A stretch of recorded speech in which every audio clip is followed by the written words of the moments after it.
अब मैं आपको सेकंड पार्ट की ओर लेके जा रहा हूं और सेकंड पार्ट है संज्ञानवाद। ये दूसरा इसका इंपॉर्टेंट पार्ट स्टार्ट होता है।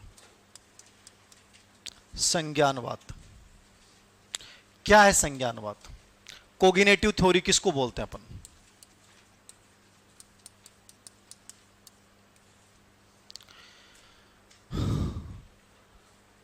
जितना व्यवहारवाद महत्वपूर्ण उतना ये है, बस इसमें एक व्यक्ति, खैर सभी महत्वपूर्ण है। संज्ञानवाद आपके बाल विकास का एक पार्ट भी पूरा कर देगा, इसके साथ विकास टॉपिक का भी एक पार्ट पूरा हो जाएगा, क्योंकि मैं यहां पियाजे पढ़ाऊंगा कल की क्लास में आपको। और जीन पियाजे पढ़ाने का मतलब ये है कि आपकी आने वाले एग्जाम के 2% कोई भी ग्रेड दे लो आप, 2% फिक्स होते हैं कि जीन पियाजे पे आता है, क्योंकि जीन पियाजे विकास में आता है, बुद्धि में आता है, अधिगम में आता है, सब जगह आता है। तो वो कुछ पर्टिकुलर साइकोलॉजिस्ट ऐसे हैं पूरे मनोविज्ञान में जिनको आप अच्छे से कवर कर लेते हो, तो आपका फिक्स पर्सन होते हैं कि वहां से आने हैं। पियाजे के बिना पेपर ही नहीं बनता है, पेपर होता ही है। सीटेट में तो 3% आते हैं पियाजे के ऊपर। तो संज्ञानवाद का बेसिक क्या, थोड़ा सा मैं समझा रहा हूं। संज्ञानवाद क्या, लिखो आप। यह विचारधारा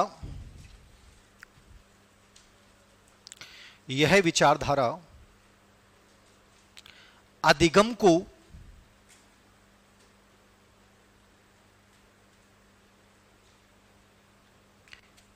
एक सक्रिय व जटिल प्रक्रिया मानती है। सक्रिय एक्टिव आया हुआ प्रश्न है, जो भी मैं लिखाऊंगा सब इंपॉर्टेंट चीजें लिखाऊंगा यार। सक्रिय व जटिल प्रक्रिया मानती है। यह विचारधारा अधिगम को एक्टिव एंड कॉम्प्लेक्स प्रोसेस मानती है। यह आई हुई प्रश्न है, सक्रिय व जटिल प्रक्रिया मानता है। इस विचारधारा के अनुसार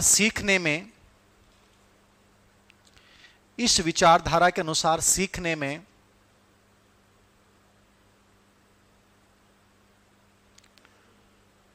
मानसिक क्रिया महत्वपूर्ण है।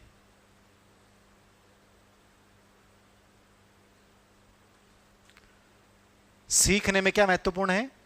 मानसिक क्रिया महत्वपूर्ण है, जैसे चिंतन, समस्या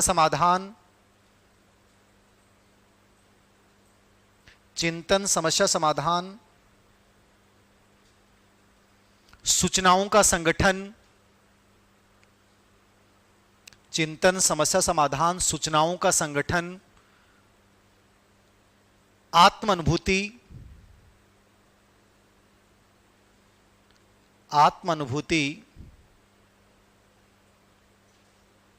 ये वर्ड आए हुए हैं एग्जाम में, जो भी लिखा रहा हूं ये सब परीक्षा उपयोगी मटेरियल है, छोड़ना कुछ नहीं। सूचना संगठन व आत्म अनुभूति को कौन महत्वपूर्ण मानता है? संज्ञानवाद। यह विचारधारा मन की तुलना, ये भी आया हुआ है, यह विचारधारा मन की तुलना, यह विचारधारा, पहली लाइन लिख लिया आपने। जितने भी मानसिक क्रियाएं हैं, समस्या समाधान, आपकी ये सूचना संगठन, आत्म अनुभूति मतलब विवेक होता है, ठीक है, जिसको सूझ बोल दो, अंतर्दृष्टि बोल दो, इनको सबको महत्वपूर्ण मानता है। फिर क्या लिखा आपने? यह सिद्धांत मन की तुलना व्हाइट बॉक्स से करता है। किससे करता है? व्हाइट बॉक्स से। व्यवहारवाद ने किससे की थी? ब्लैक बॉक्स से। यह आया हुआ प्रश्न है। व्हाइट बॉक्स का मतलब क्या होता है? मतलब बच्चा जन्मजात रूप से मानसिक क्रियाओं के साथ पैदा होता है, इसको बोलते हैं व्हाइट बॉक्स। व्यवहारवादी मानते हैं कि बच्चा जन्म के साथ कुछ नहीं लेके आता, वो ब्लैक बॉक्स है। और संज्ञानवादी क्या मानते हैं? बच्चा जन्म के साथ मानसिक क्रियाएं लेकर पैदा होता है। इसको इसने क्या बोला है? White box. लिख लो, व्हाइट बॉक्स से किए, जिसके अनुसार बच्चा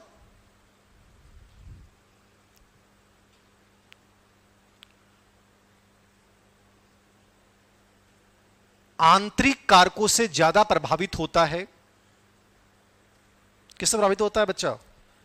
आंतरिक कारकों से। जबकि व्यवहारवाद किसको मानता था? बाह्य कारकों को। आंतरिक कारकों से ज्यादा प्रभावित होता है। ये चीजें हैं, मतलब तुलनात्मक रूप से माइंड में रखना। व्यवहारवाद क्या कह रहा है, ये क्या कह रहा है? वो बाह्य कारकों की बात कर रहा है, आंतरिक कारकों की बात कर रहा है। वो ब्लैक बॉक्स की बात कर रहा है, ये व्हाइट बॉक्स की बात कर रहा है। वो वातावरणजन्य कारकों की बात कर रहा है, ये मानसिक कारकों की बात कर रहे हैं। उनके जितने भी प्रयोग हुए हैं पशुओं पे हुए हैं, इनके प्रयोग मानव पे हुए हैं। लिख लेना, इस विचारधारा में मानव प्रयोगों पे बल दिया गया है। इस विचारधारा में मानव प्रयोगों पे बल दिया गया है। इस विचारधारा में मानव प्रयोगों पे बल दिया गया है।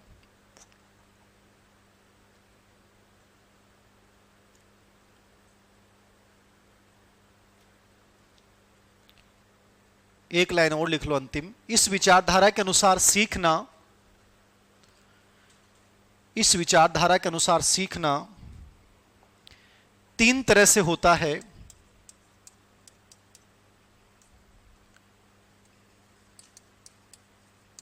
अव्यक्त सीखना,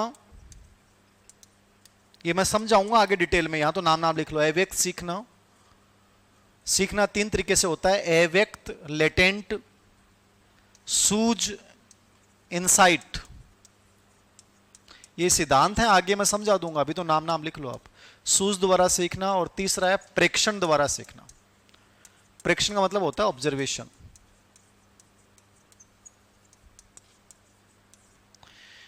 इस सिद्धांत के अनुसार, इस विचारधारा के अनुसार सीखना तीन तरीके से होता है। कौन कौन सा? अव्यक्त यानी लेटेंट, ये मैं समझाऊंगा आगे, अभी तो नाम लिख लो, आपके समझ में नहीं आएगा अव्यक्त का मतलब क्या है। ये पूरा सिद्धांत ही समझाऊंगा बहुत अच्छे तरीके से। सूझ, इनसाइट, ये भी अपना सिद्धांत होगा परसों। प्रेक्षण, ऑब्जर्वेशन, ये भी अपना सिद्धांत होगा उसके नेक्स्ट डे, बांडुरा वाला। ये सीखने की तीन तरीके बताता है जिनके माध्यम से मनुष्य सीखता है। By latent, by insight, by observation. ये तीनों सिद्धांत आएंगे आपके आगे, वो डिटेल से ज्यादा समझ में आएगा, अभी समझ में नहीं आएगा आपको। और ये जो संज्ञानवादी विचारधारा है, इसको अपन दो भागों में डिवाइड करेंगे, एक प्राचीन संज्ञानवादी और एक आधुनिक संज्ञानवादी। मैं कल की जो क्लास की शुरुआत करूंगा वो प्राचीन संज्ञानवाद से करूंगा। किससे करूंगा? प्राचीन संज्ञानवाद। एक लाइन बना के चले जाना, प्राचीन संज्ञान और एक आधुनिक संज्ञान। सबसे पहले अपने प्राचीन संज्ञानवादी पढ़ेंगे। प्राचीन संज्ञानवाद में पियाजे आता है, मोस्ट इंपॉर्टेंट है। पियाजे, कोहलर, कॉफका,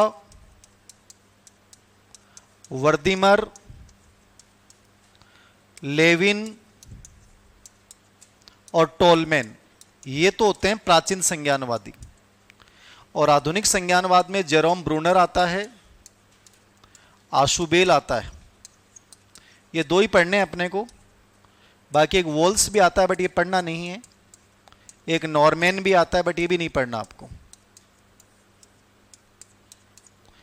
ब्रूनर, आशुबेल, इधर पियाजे, कोहलर, कॉफका, वर्दीमर, लेविन और टोलमैन, इन सब के सिद्धांत पढ़ाऊंगा पर्टिकुलर। सब नाम याद हो जाएंगे। अभी आपको लग रहा है कि सर ये याद करने की जरूरत नहीं है, अपने आप हो जाएंगे। प्राचीन संज्ञानवाद में पियाजे, कोहलर, कॉफका, वर्दीमर, लेविन और टोलमैन आएगा। आधुनिक संज्ञानवाद में ब्रूनर, आशुबेल, वॉल्स और नॉर्मैन आएगा।